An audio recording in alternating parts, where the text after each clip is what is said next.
நான் உங்கள் Satyaprasad, holistic therapist, alchemy wellness centre. நம்ம இன்னைக்கு பார்க்க போகிற டாபிக் வந்து acupuncture. Acupuncture based of energy, இதை பற்றி பேச போகிறோம். அக்குபஞ்சர் அப்படின்னா என்னன்னு கேட்டிங்கன்னா, அக்கஸ் அண்ட் பஞ்சர் அப்படின்ற 2 வேர்டில் சேரக்கூடிய ஒரு விஷயங்கள். அக்கஸ் அப்படின்றது வந்து ஊசின்னு அர்த்தம், பங்க்சரா அப்படின்னா துளையிடுதல்னு அர்த்தம். இது ரெண்டும் சேரும்போது அக்குபஞ்சர் அப்படின்ற ஒரு வார்த்தை உருவாச்சு. இந்த அக்குபஞ்சர்ன்ற வார்த்தை உருவானதுனால இது வந்து ஒரு தெரப்பியாகவே கொண்டு வந்து இந்த தெரப்பியை யூஸ் பண்ணி இது அக்குபஞ்சர் அப்படின்ற ஒரு தெரப்பியாக கொண்டு வந்துட்டாங்க. இந்த அக்குபஞ்சர் தெரப்பி வந்து எனர்ஜி பேஸ்டு தெரப்பி. இதில் வந்து வெயின்ஸ் கிடையாது, நர்வ்ஸ் கிடையாது. இதெல்லாம் தாண்டி நம்ம உடம்புல ஓடக்கூடிய ஒரு மெரிடியன் எனர்ஜியை யூஸ் பண்ணி இந்த எனர்ஜியில் நம்ம உடம்பை க்யூர் பண்ண முடியும். இப்போ இது எப்படி சாத்தியமாகும் அப்படின்னு கேட்டிங்கன்னா, இப்போ நம்ம ஒரு விஷயம் சொல்கிறோம், அந்த விஷயத்த வந்து நம்ம வீட்டில் இருக்கவங்கக்கிட்ட ஒரு விஷயம் சொல்கிறோம் அப்படின்னும் போது, நம்ம சொல்கிறத அவங்க கேட்பாங்களா? இல்லை வெளியே இருந்து இன்னொருத்தவங்க சொல்லும்போது கேட்பாங்களா? யார் ரொம்ப வேண்டியவங்க, ரொம்ப உறவோ அவங்க சொல்கிறது தான் நம்ம கேட்போம். அதே மாதிரி தான் நம்ம உடம்பு. நம்ம உடம்பு சொல்லக்கூடிய ஒரு விஷயங்களை உடம்பே கேட்கும். செல்ஃப் டிசிப்ளின் அப்படின்னும் போது செல்ஃப் பேலன்சிங், அந்த ஒரு இயக்கத்தில் இது வேலை செய்யுது. மெரிடியன் ஃபங்க்ஷனில் வேலை செய்யும். ஸோ நம்ம உடம்புல என்னென்ன இஷ்யூஸ் இருக்கோ அதுக்கெல்லாம் அந்த இஷ்யூக்கு சம்மந்தப்பட்ட ஆர்கனே சொல்லும். அதுக்கு உண்டான பிரெயினே கமாண்ட் கொடுக்கும். ஸோ அந்த ப்ராப்ளத்தை கிளியர் பண்ண சொல்லி அந்த மாதிரி கொடுக்கும்போது இது வேலை செய்கிறது தான் இந்த ப்ராப்ளத்தை கிளியர் பண்ணும். இதோட பிறப்பிடம்னு பார்த்தீங்கன்னா, எல்லாரும் சொல்லுவாங்க அக்குபஞ்சர்ன்றது சைனீஸ்லேருந்து வந்தது அப்படின்னு சொல்லிட்டு. சைனீஸ்லேருந்து வந்தது, அதை ஒத்துக்க முடியாத உண்மை தான் அது. ஆனால் அதோட பிறப்பிடம்னு பார்த்தீங்கன்னா, நம்ம ஊர்லேருந்து பிறந்தது தான். இந்தியாவிலேருந்து பிறந்த விஷயம்தான். இந்தியாவில் வர்ம புள்ளிகள் அப்படின்னு சொல்லக்கூடிய பல புள்ளிகளை நம்ம ஓலைச்சுவடியில் எழுதி வச்சதை நம்ம ரெக்கார்ட் பண்ணி வைக்காமல் விட்டதுனால, அது வெவ்வேறு விதமாக சைனீஸ்க்கு போயிட்டு அங்கேருந்து அவங்க ரெக்கார்ட் பண்ணி வச்சு அதை ஒரு நோட்ஸாக கொடுத்து, அந்த நோட்ஸ் மூலமாக இங்கே நமக்கு வந்ததுனால அது சைனீஸ் மெடிசன், சைனீஸோட சிஸ்டம் அப்படின்னு ஆயிடுச்சு. தவிர மற்றபடி இது எல்லாமே வந்து நம்மளோட ஓன் மெடிசன் தான், நம்மளோட ஓன் ஃபார்முலாஸ் தான் யூஸ் பண்ணிகிட்ருக்கோம். இதில் மெடிசன்ஸ் எதுவுமே கிடையாது. மெடிசன்ஸ்னு நம்ம சொல்லக்கூடியது எல்லாமே வந்து உடம்புலேருந்து இயங்கக்கூடிய சம் சார்ட் ஆஃப் ஆசிட்ஸ். அது நம்ம உடம்புலேருந்து அது வெளியேறதுக்கு நம்ம தூண்டி விடுறோம். அதனால இந்த ஆசிட் உருவாகுது. இந்த அக்குபஞ்சரில் என்னென்னலாம் சால்வ் பண்ண முடியும், என்னென்ன வியாதிகள்லாம் குணமாகும் அப்படின்னு கேட்டால், A to Z எல்லா வியாதிகளும் குணமாகும். குணமாக முடியாத வியாதிகளை கூட தள்ளி போட முடியும். அண்ட் அதோட வலிகளை நீக்க முடியும். அதை வந்து தற்காலிகமாக நிறுத்தி வைக்க முடியும். பெர்மனெண்ட்டாக க்யூர் பண்ண முடியும். இந்த மாதிரி பல விஷயங்கள் சொல்லிக்கிட்டே போகலாம். அக்குபஞ்சரால் முடியாத விஷயங்கள் அப்படின்னு சொல்லும்போது ரொம்ப வெகு சில மட்டும்தான் முடியாத விஷயங்கள். மற்றபடி எல்லாமே அக்குபஞ்சரால் முடியக்கூடிய விஷயங்கள் தான்.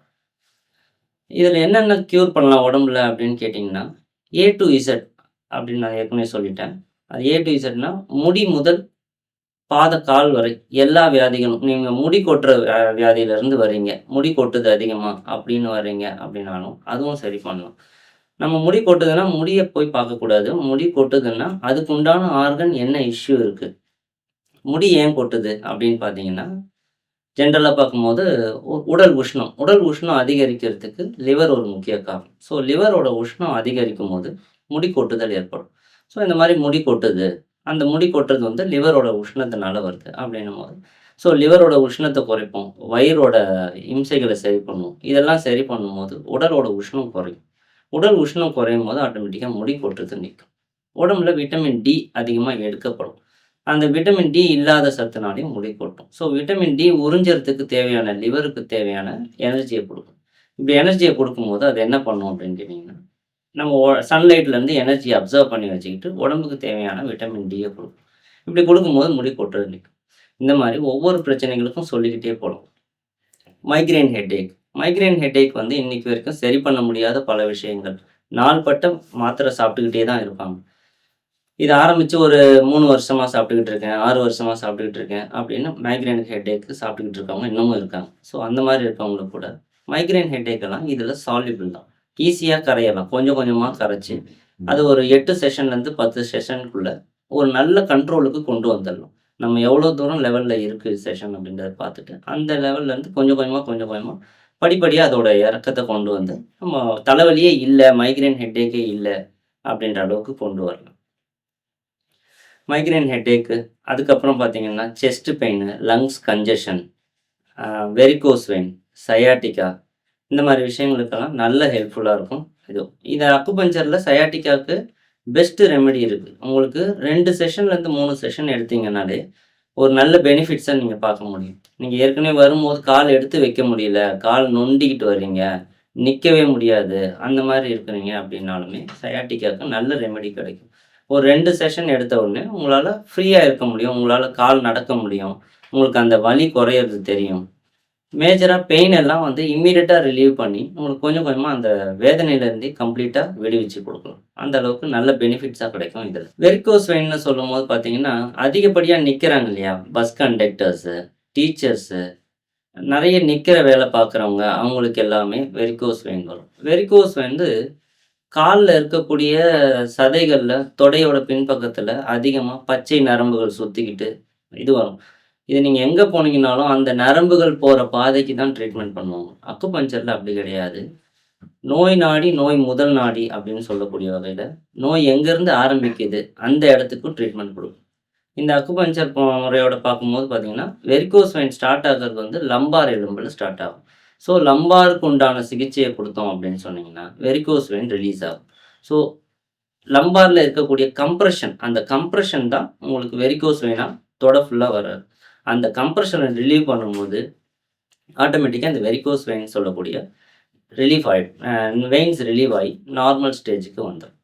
அதனால் அந்த வெரிகோஸ் வெயினும் வந்து ரொம்ப ஈஸிலி சால்யூபிள் தான். அதனால் ரொம்ப கஷ்டப்படணும், இதுக்கு ரொம்ப வருஷமாக ட்ரீட்மெண்ட் எடுக்கணும் அப்படின்னு கிடையாது. நீங்கள் எவ்வளோ வருஷம் என்னென்ன வெரைட்டி ஆஃப் ட்ரீட்மெண்ட் எடுத்து எல்லாம் சரியில்லை, இதெல்லாம் கம்மி ஆயிடுச்சு, இதெல்லாம் நான் பார்த்துட்டேன், இதில் எனக்கு செட் ஆகலை அப்படின்னு வந்தாலும் அந்த ட்ரீட்மெண்ட்டோடு நீங்கள் வாங்க, உங்களை நல்லபடியாக சரி பண்ணி உங்களுக்கு அந்த வெயின்ஸை ரெடி பண்ணி நார்மல் கண்டிஷனுக்கு கொண்டு வந்து கொடுக்கும்.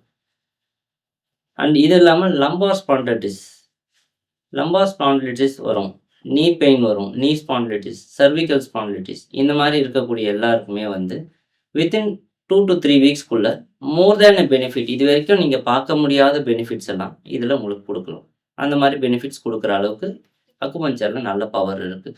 ஈஸியான ரெமெடி அண்ட் வந்து எந்தவித மருந்து மாத்திரைகள் இல்லாமல் நம்ம அல்கெமியில் வந்தீங்கன்னா சப்ளிமெண்ட்ஸ் கொடுத்துட்டு உங்களுக்கு என்ன தேவையோ அந்த சப்ளிமெண்ட்ஸும் ப்ளஸ் வந்து இந்த நீட்லிங் தெரப்பி இது கூட தேவைப்பட்டால் உங்களுக்கு ஒரு ஃபுட் ரிஃப்ளெக்ஸாலஜியோ கைரோப்ராக்டிக்கோ ஆட் பண்ணிவிட்டு நீட்லிங் தெரப்பியை பேசிங்காக வச்சு இதில் பண்ணும். இதில் வந்து நாட் ஓன்லி அக்குபஞ்சர் அப்படின்னும் போது இதில் செவரல் சார்ட் ஆஃப் அக்குபஞ்சர் இருக்குது. ஸ்கேல்ப் அக்குபஞ்சர் இருக்குது, சுஜோக் தெரப்பி இருக்குது, பாடி அக்குபஞ்சர் இருக்குது, டிசிஎம்னு சொல்லக்கூடிய அக்குபஞ்சர் இருக்குது, எனர்ஜி அக்குபஞ்சர் இருக்குது. இந்த மாதிரி ஒவ்வொரு டைப் ஆஃப் அக்குபஞ்சரில் உங்களுக்கு எது தேவைப்படுது, எது உங்களுக்கு ஷார்ட்டஸ்ட் ஃபார்மில் உங்களுக்கு ரிஃப்ளெக்ட் கொடுக்கும் அப்படின்றத பார்த்து அந்த எனர்ஜி ஃபார்மை கொடுக்கும். அந்த எனர்ஜியில் உங்களுக்கு எவ்வளோ சீக்கிரம் ரிஃப்ளெக்ஸ் வரும், எவ்வளோ சீக்கிரம் உங்களால் அதுலேருந்து ரிலீவ் ஆக முடியுமோ அவ்வளோ சீக்கிரம் கொடுக்கும். அந்த மாதிரி கொடுக்கும்போது உங்களுக்கு lumbar spondylitis, cervical spondylitis, sciatica pain, varicose vein, இந்த மாதிரி சொல்லக்கூடிய எல்லா பிரச்சனைகளுமே நல்லா சால்வ் ஆகிடும். இப்போ நம்மளோட அக்குபஞ்சர் செஷன் எப்படி இருக்கும் அப்படின்னு சொல்லிட்டு பார்த்தீங்கன்னா ஒவ்வொருத்தருக்கும் கஸ்டமைஸ்டு செஷனாக இருக்கும். இன்றைக்கி நம்ம கூட வந்து மிஸ்டர் சாத்தப்பன்னு எங்களோட கிளைண்ட் ஒருத்தர் வந்திருக்காரு. அவர் வந்து ஸ்டார்டிங்கில் மைக்ரைன் ஹெட்டேக்குக்காக வந்தார். அதுக்கப்புறம் அவருக்கு கிட்னி ஸ்டோன் இருந்தது, அதுவும் பெயின் இருந்தது அப்படின்னு சொல்லிட்டு இருந்தார். அதுக்கப்புறம் வந்து இன்றைக்கி அவருக்கு பேக் பெயின் அதுக்காக வந்திருக்காரு. அவருக்கு எல்லாமே வந்து கஸ்டமைஸ்டாக ட்ரீட்மெண்ட், அவருக்கு என்னென்ன வேணுன்றதுக்கு இவ்வளோ தேவை வேணும், இத்தனை சிட்டிங்ஸ் அக்குபஞ்சர் இருக்கணும், இத்தனை சிட்டிங்ஸ் ஃபுட் ரிஃப்ளெக்ஸாலஜி இருக்கணும் அப்படின்னு சொல்லிட்டு ஒரு செஷனாக போட்டு அவருக்கு கொடுத்துருந்தோம்.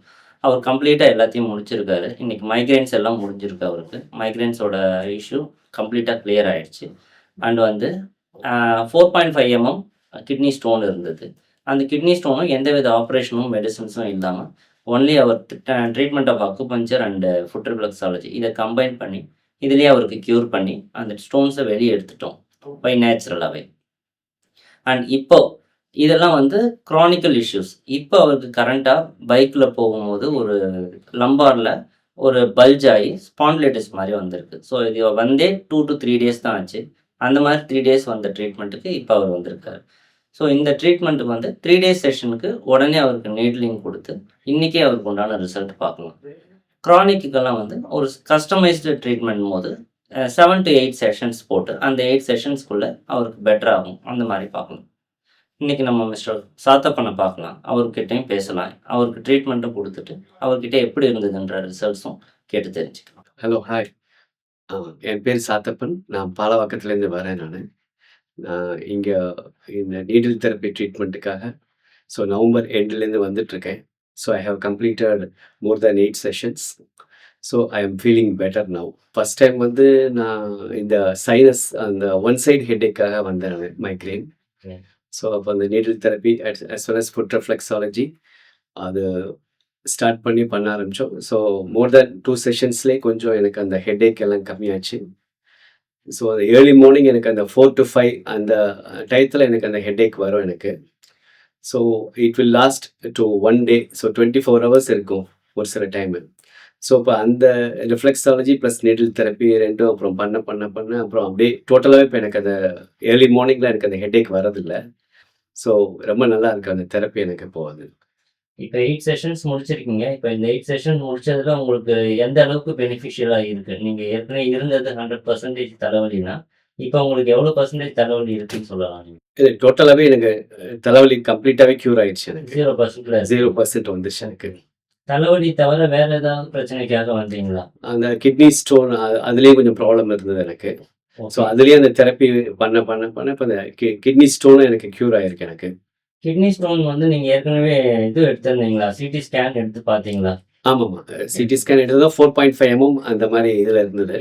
இப்போ திரும்பி அப்புறம் ஸ்கேன் எடுக்கும்போது கம்ப்ளீட்டாக இல்லை அதில். இப்போ ஆஃப்டர் நீட்லிங் தெரப்பியும் ஃபுட் ரெஃப்ளெக்ஸாலஜியும் சேர்த்து கொடுத்ததுக்கு அப்புறமா திரும்பவும் ஸ்கேன் எடுத்து பார்த்தீங்க. ஸ்கேன் எடுத்து பார்த்தேன். இதில் அந்த 4.5 mm ஸ்டோன் இருந்தது ஒன்றும் இல்லை, கம்ப்ளீட்டாக க்யூர் ஆயிடுச்சு. கம்ப்ளீட்டாக 0% ஆயிடுச்சு. க்யூர் ஆயிடுச்சு. யூ ஆர் வெல் நல்லா அதனால நல்லா ஆயிட்டீங்க. நல்லா ஆயிடுச்சு. சரி, ஓகே. இப்போ கரண்டா எதுக்காக வந்தீங்க இன்னைக்கு செஷன்? இன்னைக்கு செஷன் வந்தது வந்து எனக்கு அந்த பேக் பெயின் அந்த இது அதுக்காக தான் வந்தேன். 2 days இருக்குது. ஓகே. என்னால் கம்ப்ளீட்டாக 2 wheeler ரைட் பண்ண முடியல. அதுக்காக தான் வந்தேன். இப்போ அந்த நீடில் தெரப்பி இப்போ பண்ணதுக்கு அப்புறம் எனக்கு அந்த இடத்துல இப்போ வலி இல்லை எனக்கு. இப்போ 2 days தான் வந்தது அப்படின்னும் போது இப்போ நீட்லிங் பண்ண உடனே சரியாயிருக்கு. சரியா இருக்கு. நீங்க சொன்ன கிட்னி ஸ்டோன்ஸ் அண்ட் வந்து சைனஸ் ப்ராப்ளம் வந்து ப்ரொலாங்ட் இஷ்யூ, கிரானிக்கா இருக்குது. எனக்கு கொஞ்சம் டிலே ஆகும். ஆமா, அது ஒரு டிலே. பட் இது இமீடியட்டா வந்த பிரச்சனைக்கு இமீடியட்டா நீங்க நம்ம அல்கமி வெல்னஸ் சென்டருக்கு ரேட்டிங் கொடுக்கலாம் அப்படின்னா எந்த அளவுக்கு ரேட்டிங் கொடுப்பீங்க? ஹையஸ்ட் ரேட்டிங் என்னவோ அதுதான். Highest rating. அதில் ஒன்றும் டவுட்டே இல்லை எனக்கு. அதில் நல்லா அதில் வர எனக்கு வந்துட்டு நல்லா கம்ப்ளீட்டாக க்யூர் ஆகிட்டு தான் வருது. ஒவ்வொரு இஷ்யூவாக ஸ்மால் மைனர் இஷ்யூஸ் எல்லாமே கொஞ்சம் கொஞ்சமாக அப்படியே ரெடியூஸ் ஆகுது எனக்கு. ஐ எம் ஃபீலிங் பெட்டர் ஆகிட்டு தான் வருது. இப்போ நீங்கள் எடுத்துருக்க தெரப்பியில் ஆல்மோஸ்ட் மெடிசன்ஸ் எதுவும் ரொம்ப அதிகமாக மெடிசன்ஸ் வந்ததா இல்லை மெடிசன்ஸே கம்மியாக இருந்ததா? இல்லை, ஆக்சுவலாக நான் இந்த தலைவலிக்காக இந்த டோலோ 650 எடுத்துகிட்டே இருப்பேன் வரும்போதெல்லாம். இப்போ இந்த ஒரு 1 month-ஆவே நான் அதை எடுக்கல. நம்ம சென்டர்ல இருந்து ஏதாவது மெடிசன்ஸ் தனியா பிரிஸ்கிரைப் பண்ணாங்களா உங்களுக்கு? இல்ல, இதுக்குன்னு ஒரு மெடிசன்ஸ் ஒன்று பிரிஸ்கிரைப் பண்ணல. மோஸ்ட்லி இங்கே வந்து நம்ம இதில் வந்துட்டு இது மெடிசின்ஸ் கொடுக்க மாட்டாங்க. அப்படியே மோஸ்ட்லி இதாகவே தான் க்யூர் பண்ணுறதுக்கு தான் பார்க்குறாங்க. இந்த மாதிரி ஒரு தெரப்பிஸ்ட், இப்போ உங்கள் மாதிரி தெரப்பிஸ்ட் வந்து இப்போ ரொம்ப ரேரு. இது நிறைய இடத்துல தேவைப்படுறாங்க. பட் நிறைய பேர் இங்கே வந்து பண்ண முடிகிறது இல்லை. இன்னும் நிறைய பேர் எதிர்பார்த்துட்டு இருக்காங்க. Thank you sir. Thank you so much for valuable time. Thank you sir. நீங்கள் சொன்னதெல்லாம் வியாதிகள்னு எடுத்துக்கிட்டா வியாதிகள் இல்லை, இதெல்லாம் வந்து ஒரு டைப் ஆஃப் சிம்டம்ஸ் அப்படின்னு எடுத்துக்கிட்டா சிம்டம்ஸ். இதை நாங்கள் வந்து பெரிய வியாதிகளை பார்க்க மாட்டோம், சில சிம்டம்ஸாக தான் பார்ப்போம். அதனால் இதை வியாதின்னு எடுத்துக்க வேண்டாம், சிம்டம்ஸ்னே எடுத்துக்கணும். இந்த மாதிரி எந்த பெயின் இருந்தாலும் நீங்கள் தலையில் இருக்க மைக்ரைன் ஹெட்டேக்காக இருக்கட்டும், இல்லை சர்விக்கல் ஸ்பாண்டிலிட்டிஸாக இருக்கட்டும், இல்லை லம்பார் ஸ்பாண்டிலிட்டிஸாக இருக்கட்டும், இல்லை சயாட்டிக்கா பெயின், இல்லை வெரிகோஸ் வெயின், இல்லை உங்களுக்கு நீ பெயின் இருக்குது, இல்லை முன்கால் மட்டும் வலி, பின்கால் மட்டும் வலி, இல்லை ஆங்கிள் மட்டும் பெயின் இருக்குது, இந்த மாதிரி எந்த பெயின் டாப் டு பாட்டம் உங்களுக்கு எந்த பெயின் இருந்தாலும், எந்த மாதிரி இஷ்யூஸ் இருந்தாலும் நீங்கள் எங்களோட அல்கமி வெல்னஸ் சென்டருக்கு வரலாம். இங்கே டாக்டர் கார்த்திகேயன் சாரை பாருங்கள். அவர் ஒரு கஸ்டமைஸ்டு போர்ஷன் கொடுப்பாரு உங்களுக்கு. இந்த ஆப்ஷன்ஸ்லாம் பண்ணலாம் அப்படின்னு சொல்லிட்டு. அதில் அந்த கஸ்டமைஸ்டு போர்ஷனில் ஒவ்வொருத்தருக்கும் எத்தனை செஷன்ஸ் ஆஃப் ஃபுட் ரிஃப்ளெக்ஸாலஜி வரும், எவ்வளோ செஷன்ஸ் ஆஃப் கைரோப்ராக்டிக் வரும், எவ்வளோ செஷன்ஸ் ஆஃப் அக்குபஞ்சர் வரும் அப்படின்ற மாதிரி ஸ்பெசிஃபைடாக மென்ஷன் பண்ணிடுவாங்க. அந்த மாதிரி மென்ஷன் பண்ணும்போது அந்த 8 சிட்டிங் இல்லை 7 சிட்டிங் வைக்கும்போது உங்களுக்கு நீங்கள் எவ்வளோ பெயினில் வந்தீங்களோ அதுலேருந்து கண்டிப்பாக 50%க்கு மேலே உங்களுக்கு நல்ல ஒரு பெனிஃபிட் கிடைக்கும். அத வந்து அஷ்யூராவே சொல்லணும். நீங்க என்ன பொசிஷன்ல வந்திருக்கீங்க அப்படின்றது. ஸோ, இதுல வெறும் க்யூர் மட்டும் பண்றது கிடையாது. இந்த பிரச்சனை எதனால உங்களுக்கு வந்தது? இதனால உங்களுக்கு என்ன பின்விளைவுகள் வரும்? இது நீங்க இன்னுமே வராம இருக்க என்னென்னலாம் தவிர்க்கிறதுக்கு தேவையான விஷயங்கள். இது எல்லாமே நாங்க சொல்லிக் குடுப்போம். உங்களுக்கு க்யூர் பண்றதுக்காக மட்டும் இங்க இல்ல நாங்க. இது திரும்பவும் வராம உங்கள பாதுகாக்கிறதுக்கும் சேர்ந்து இருக்கு. ஆல்கமி வெல்னஸ் சென்டர் சார்பா நன்றிகள்.